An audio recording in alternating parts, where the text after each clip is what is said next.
Hello dear students, part 4 of thermodynamics के अंदर आज हम स्टडी करेंगे एंट्रोफी को। इससे प्रीवियस वीडियो लेक्चर्स के अंदर हमने लिमिटेशंस देखी है फर्स्ट लॉ ऑफ थर्मोडायनेमिक्स की, देन हमने साइक्लिक प्रोसेस देखा, कार्नोट साइकिल के बारे में पढ़ा एंड हमने सेकंड लॉ की जो है स्टेटमेंट भी स्टडी की है। तो आज के वीडियो लेक्चर से हम स्टार्ट करते हैं एंट्रोफी। यस स्टूडेंट, सबसे पहले हम देखेंगे कि एंट्रोफी की एग्जिस्टेंस कहाँ से आई। एंट्रोफी, ठीक है, एंट्रोफी वर्ड जो है वो कहाँ से आया।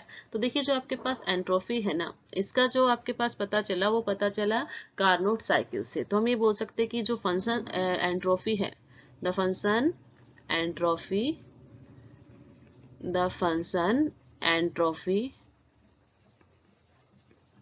came into existence came into existence from the work of Carnot cycle, from the work of Carnot cycle. Carnot cycle के ऊपर जो वर्किंग की गई, जो उसका वर्क था, ठीक है, उसी से आपको पता चला कि एक फंक्शन है एंट्रोफी, ठीक है, दैट इज एग्जिस्टिंग, ठीक है।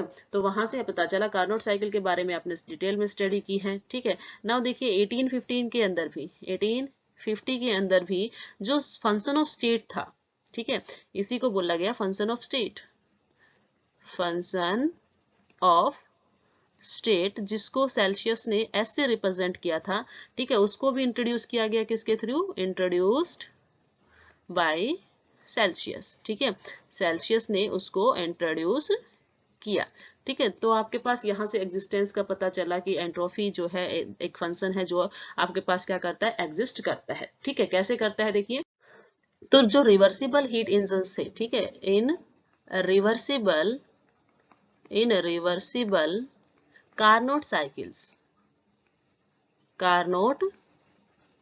साइकिल्स के अंदर हमने एफिशिएंसी बताई थी बिटवीन टू टेम्परेचर्स के बीच में, ठीक है। The efficiency of Carnot cycle, the efficiency of Carnot engine भी बोल सकते हो, Carnot heat engine between two temperature आपने लिए थी, क्या क्या लिया था, एक T2 था और एक क्या था आपके पास, T2 एंड T1, ठीक है। आपने क्या कहा था कि मेरे पास क्या है, एक सोर्स है, आपने एक सोर्स लिया था, ठीक है, जिसका टेम्परेचर क्या था आपके पास, हाई था, ठीक है। हाई टेम्परेचर था किसका, सोर्स का, और वो टेम्परेचर आपने कितना लिया था, दैट इज T1, ठीक है। उससे क्या होता था आपके पास, Q2 अमाउंट में हीट इवोल्व होती थी और किसको दे दी जाती थी, Q2 अमाउंट में हीट जो है वो हीट इंजन को प्रोवाइड की जा रही थी, जिससे वो वर्किंग कर रहा था। और जो आपके पास कुछ अमाउंट में जो हीट थी, Q1 अमाउंट में जो हीट थी, वो सराउंडिंग में किसको दे दी जा रही थी, वो दी जा रही थी आपके पास लो टेम्परेचर पे जो आपके पास सिंक रखी थी, ठीक है। तो वहां पर क्या था आपके पास, लो टेम्परेचर, ठीक है, वहां पर टेम्परेचर क्या था, T1। तो हमने यहाँ पर जब एफिशिएंसी देखी थी उसकी, तो एफिशिएंसी किसके बराबर आई थी भाई, एफिशिएंसी यहाँ पर आई थी आपके पास ईटा, वो क्या थी आपके पास, कह सकते हो कि दो temperatures Q2 minus Q1 work done upon में आपने कितनी हीट प्रोवाइड की थी, दैट इज Q2। या फिर आप इसको ऐसे भी लिख रहे थे कि आपने क्या किया था, दो टेम्परेचर्स के बीच में था T2 minus T1 upon T2, ठीक है। आपने इस तरह से उसको रिप्रेजेंटेशन दी थी। सपोज कीजिए this was is the equation number first, ठीक है, ये इक्वेशन नंबर फर्स्ट है। नाउ यहाँ पर हमने क्या कहा था कि Q2 जो हीट है वो एब्जॉर्ब हुई है एट टेम्परेचर T1, दिसे ये क्या आपके पास थी, this one is the Q2, that is heat absorb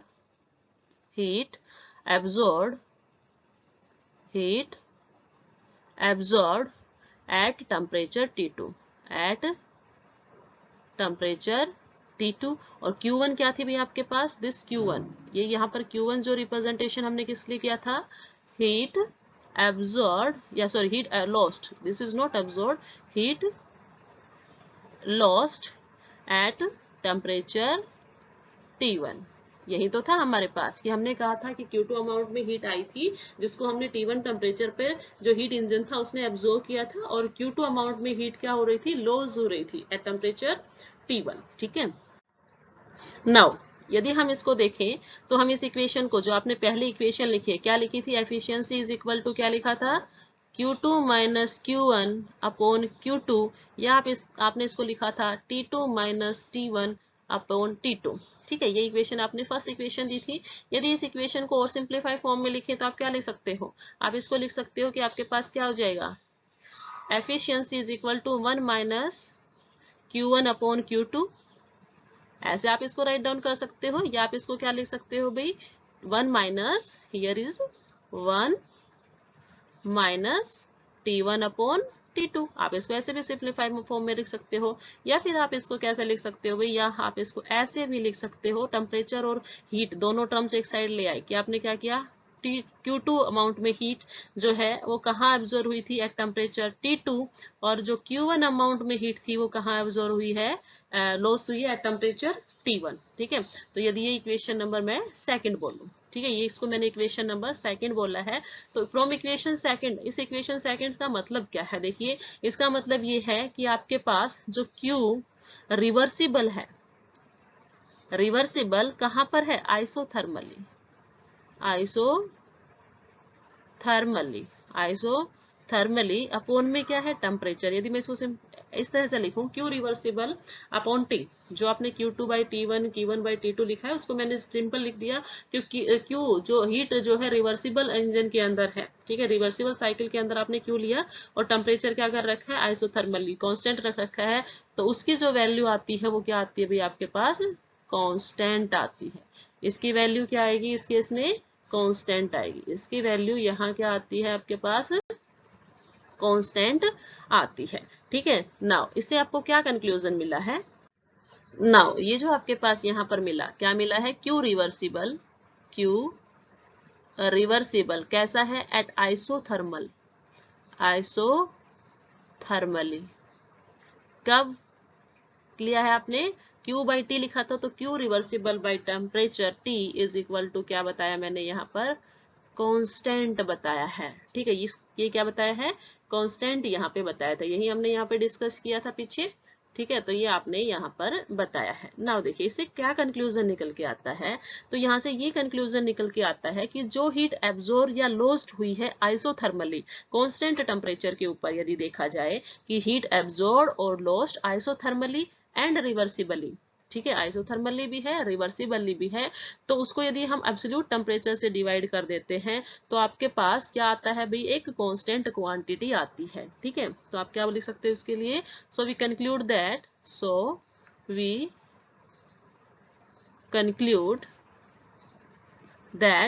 heat absorbed, that heat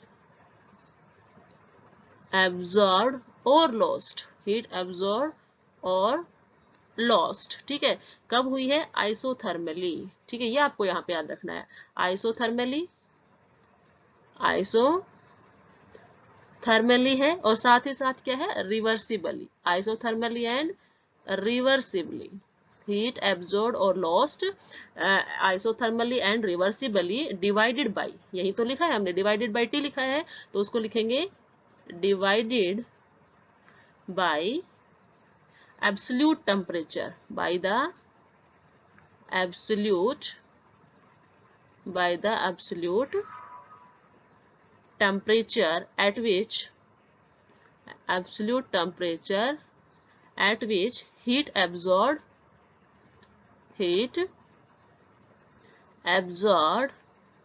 or lost, is a constant quantity, is a constant quantity. यही तो आपके पास आया है, यही तो हमने ऊपर लिखा है, जो आपके पास इक्वेशन शो हो रही है उसके अंदर यही तो रिप्रेजेंटेशन है। ठीक है, इससे यही तो कंक्लूजन निकला है कि भाई जो भी हीट एब्जॉर्ब या लॉस हो रही है isothermally and reversibly divided by the absolute temperature at which heat absorb और लॉस्ट, वो क्या है आपके पास, वो आपके पास आई है एक कांस्टेंट क्वांटिटी, वो आपके पास यहाँ पर क्या रखी है, एक कांस्टेंट क्वांटिटी आई है। ठीक है, नाउ यदि मैं SI कन्वेंशन यूज करूं, ठीक है, नाउ यदि मैं क्या करूं, SI कन्वेंशन यूज करूं, now if we use SI convention, ठीक है, तो SI कन्वेंशन में हम क्या बोलते हैं, हम बोलते हैं पॉजिटिव साइन कब आता है हीट के लिए और नेगेटिव साइन कब आता है। तो देखिए पॉजिटिव साइन कब आता है आपके पास, पॉजिटिव साइन आता है जब हीट एब्जॉर्ब होती है, व्हेन हीट क्या हो आपके पास, एब्जॉर्ब हो। और नेगेटिव साइन कब आता है, जब आपके पास हीट लॉस्ट हो। ठीक है, तो आपके पास क्या है, हीट एब्जॉर्ब और हीट लॉस्ट के लिए आपने कहा positive sign for heat absorb, जब हीट एब्जॉर्ब की जा रही है और हीट लॉस्ट होती है तो आप लिखते हो नेगेटिव साइन। तो यदि इसको हम इक्वेशन सेकंड के अंदर पुटअप कर दें, यस, जो कन्वेंशन आपने देखे हैं कि आपने पॉजिटिव साइन किसके लिया और नेगेटिव साइन किसके लिया। पॉजिटिव साइन आपने कहा है कि मैंने यहाँ पर ले लिया हीट एब्जॉर्ब जब होती है, हीट एब्जॉर्ब जब होती है, ठीक है, जब हीट लॉस्ट होती है तो आप बोलते हो कि आपके पास क्या है भाई, वो नेगेटिव साइन है। ये किसके अकॉर्डिंग है, अकॉर्डिंग टू SI कन्वेंशन। ठीक है, तो यदि मैं इसे इक्वेशन 2 के अंदर लिखूं, ठीक है, इक्वेशन 2 आपके पास क्या थी, मैं यहाँ पे लिख देती हूँ इन इक्वेशन 2, इक्वेशन 2 यहाँ पर आपके पास क्या थी, मैंने यहाँ पर लिखा इक्वेशन 2। पीछे से जब हमने इक्वेशन 2 देखी तो वो क्या थी भाई आपके पास, हीट एब्जॉर्ब Q2 जो आपके पास हीट थी जो एब्जॉर्ब हुई थी आपके पास टेम्परेचर T2 के ऊपर, और Q1 अमाउंट ऑफ हीट जो लॉस्ट हुई थी टेम्परेचर T1 के ऊपर। ठीक है, तो इसके ऊपर, इस इक्वेशन के ऊपर, ये इक्वेशन जो 2 है इसके ऊपर यदि मैं ये साइन कन्वेंशन यूज करूं तो आपके पास क्या हो जाएगा, यहाँ पर, यहाँ आपके पास हो जाता है, क्योंकि Q2 अमाउंट में हीट एब्जॉर्ब हुई है तो पॉजिटिव साइन रहेगा, तो Q2 यहाँ तो पॉजिटिव हो गया। लेकिन जब आपने देखा Q1 तो क्या है, हीट लॉस्ट है ना, तो Q1 के आगे क्या आ जाएगा आपके लिए, Q1 के लिए आ जाएगा नेगेटिव साइन, तो Q1 अपॉन T1। ठीक है, इस तरह से आप इसको लिख देते हो। यदि इस दोनों को मैं क्या कर दूं, इस Q1 को मैं इस साइड ले आऊं Q2 की साइड, तो आपके पास क्या हो जाएगा, Q2 अपॉन T2 प्लस में Q1 upon T2 is equal to क्या आ जाएगा आपके लिए, 0 आ जाएगा, दिस वन बिकम्स 0। ओके, ये आपके पास आ गया है, 0 आ गया है। तो यदि मैं साइक्लिक प्रोसेस के लिए कहूं, for a cyclic process, for a cyclic process में क्या होता है भाई, हीट के अंदर जो चेंज आपको देखने मिलेगा, हीट के अंदर जो आप चेंजेस देखना चाहोगे वो क्या हो गया आपके पास, वो क्या होता है आपके पास, नॉट इक्वल टू 0। ठीक है, यदि साइक्लिक प्रोसेस की बात की जाए तो आपके पास हीट जो है 0 नहीं होती है। ठीक है, तो इसका मतलब क्या है भाई, Q is not a state function of state, Q is not a function of state, that is Q is not a function of state,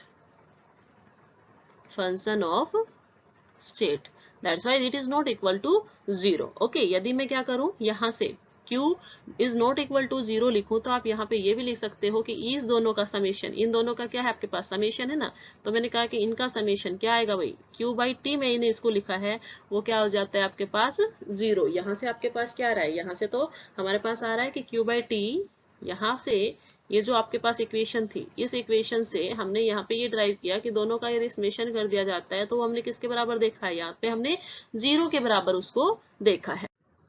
तो देखिए आपने पीछे क्या देखा है, आपने देखा कि आपके पास Q by T is equal to क्या है, 0 है, और दूसरी साइड आप कह रहे हो कि cyclic process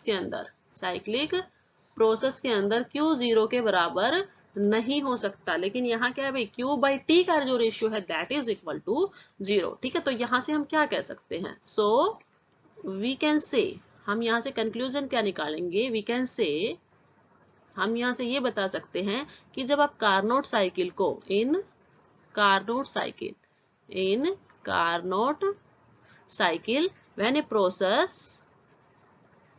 a process carried out at कहां पर किया जाए वो प्रोसेस, आइसोथर्मली आप करते हो, आइसोथर्मली करते हो, and adiabatically,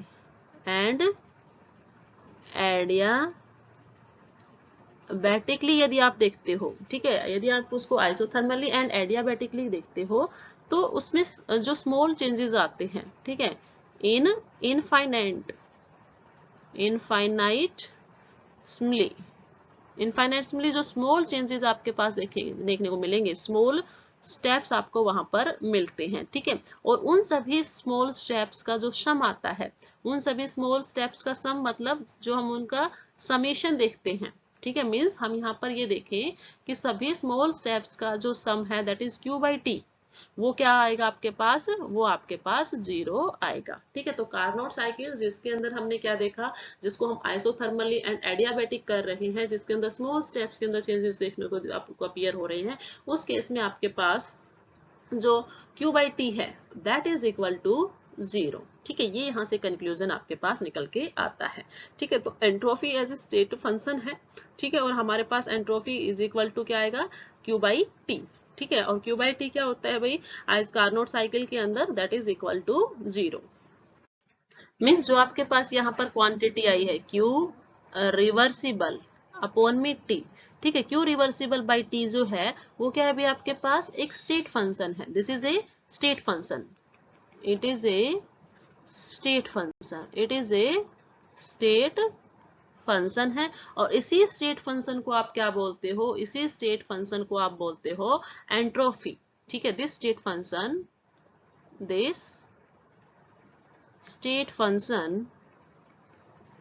is called entropy, इसी स्टेट फंक्शन को आप एंट्रोफी बोलते हो, जिसका रिप्रेजेंटेशन हम किससे करते हैं भाई, एस से, रिप्रेजेंटेड बाई एस, ठीक है। उसकी रिप्रेजेंटेशन एंट्रोफी की हम किससे करेंगे, entropy is represented by letter S, ठीक है। तो इट मीन्स आप ऐसे भी राइट डाउन कर सकते हो कि आपके पास जो एंट्रोफी एस है that is equal to Q reversible upon में टेम्परेचर T, ये आपके पास एंट्रोफी होती है, ठीक है। ये आपके पास क्या होती है, एंट्रोफी होती है। तो आपने ये देखा कि एंट्रोफी जो है ना वो हमने कार्नोट साइकिल से क्या किया है, उसको ऑब्जर्व किया है, उसकी एग्जिस्टेंस का हमें किससे पता चला, कार्नोट साइकिल से, ठीक है। फर्दर जो है 1815 के अंदर जो है स्टेट ऑफ फंक्शन जो टर्म है वो इंट्रोड्यूस की गई थी कैल्सियस के थ्रू, ठीक है। कार्नोट साइकिल से हमने ये देखा कि यदि हम एफिशिएंसी देखने चलते हैं, यदि हम एफिशिएंसी देखने चलते हैं तो एफिशिएंसी हमेशा क्या होती है भी आपके पास जो सोर्स का टेम्परेचर है, मतलब जो वर्क डन किया गया है और जितनी हीट उसको दी गई है, तो वर्क डन क्या आता है, सोर्स का जो सोर्स को जो इसके पास जो हीट थी माइनस में जो हीट सिंक के पास चली गई, that is Q2 minus Q1 upon Q2, ठीक है। या फिर आप उसको बोल सकते हो टेम्परेचर का डिफरेंस देख के देखें तो T2 माइनस T1 अपॉन में T2,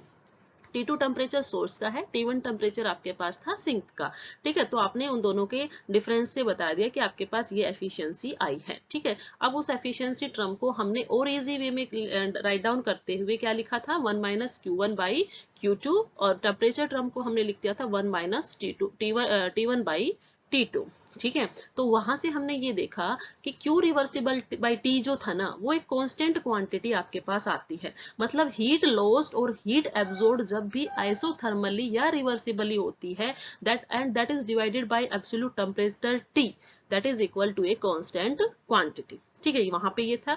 उसके बाद हमने कहा कि हमारे पास यदि हम साइन कन्वेंशंस का यूज करें तो हीट लॉस्ट हुई है उसको तो हमने माइनस साइन से रिप्रेजेंटेशन दिया, हीट प्लस जब होती है तो हीट का जब एब्जॉर्प्शन होता है तो हम उसको प्लस साइन शो करते हैं, ठीक है। तो वहां से हमने जो है हीट लॉस्ट और हीट गेन का जो समेशन निकाला वो हमने देखा कि किसके बराबर आ गया, 0 के बराबर आ गया है, ठीक है। इसका मतलब जब हम कार्नोट साइकिल के अंदर प्रोसेस करते हैं आइसोथर्मली, आप क्या करते थे, आइसोथर्मली प्रोसेस अप्लाई करते थे और साथ ही साथ आप एडियाबेटिक प्रोसेस देखते थे कार्नोट साइकिल के अंदर।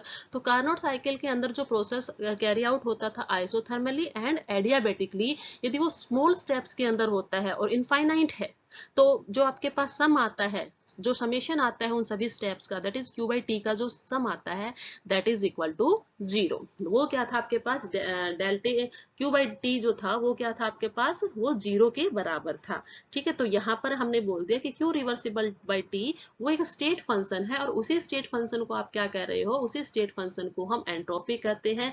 रिप्रेजेंटेशन उसका स्टेट फंक्शन है, हमने उसको रिप्रेजेंटेशन दे दिया S से, तो हमने कंक्लूजन ये निकाला कि S दैट मीन्स यहाँ पे S क्या है आपके पास, एंट्रोफी, मीन्स जो आपके पास एंट्रोफी आई है that is equal to Q reversible by T। तो स्टूडेंट्स ये था एंट्रोफी से रिलेटेड।